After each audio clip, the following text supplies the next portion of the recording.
So to discuss psychological challenges born out of the start of education calendar, we're joined now by psychologist Anele Siswana. Very good evening to you and thank you so much for speaking to us. Let me start with just how widespread is it? I remember reading an article, I think in 2017, suggesting that about 12% of learners experience moderate to high level mental health challenges in the system.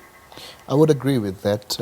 If you notice, these already come from a disadvantaged kind of background. So with all of those kind of deficits and limitations that they have, and entering into a university space comes with a number of pressures that ideally from high school or wherever they come from, they may not have been ideally prepared for those kind of challenges.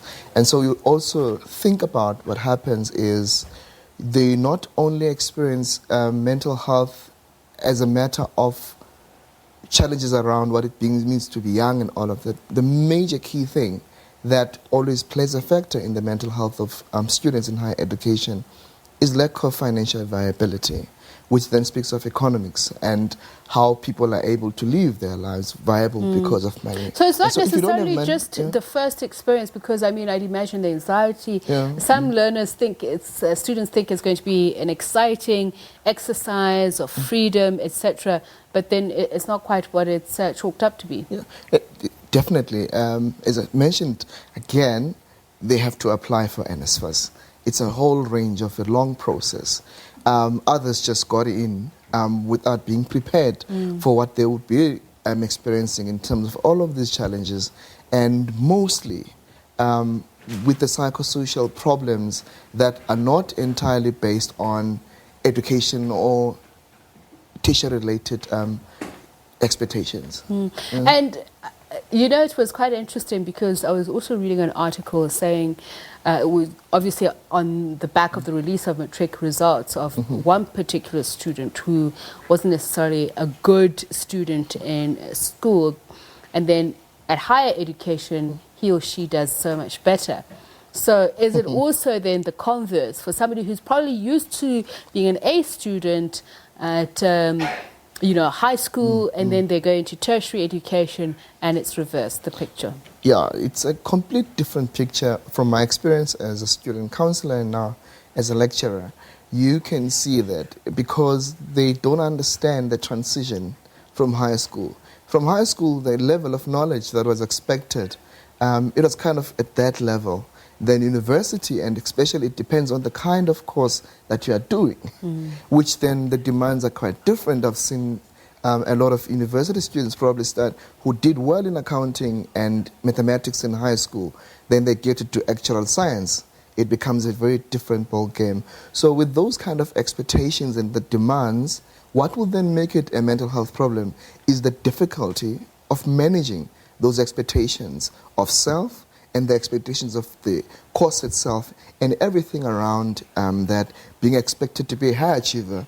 And being a high achiever is highly likely associated with chances of being of having extreme levels of anxiety and many other. I want to talk about that word management. How many institutions of higher learning actually have mental health policies in place?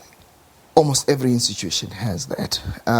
I suppose from those that I know, the major universities, they all have centers of what we call student counseling centers, where students can go for psychological, mental health, academic-related support and all of that. So the universities are very clear about what they do and what they offer in relation to those kind of dynamics. But how does a school or an institution know that somebody is progressing from probably mild to moderate, then to very severe mental health issues? How do you monitor that, especially if one is not vocal about the experiences? Because I'd imagine that some of the students would be really shy, especially amongst their peers, to actually say, I'm struggling, I'm not coping.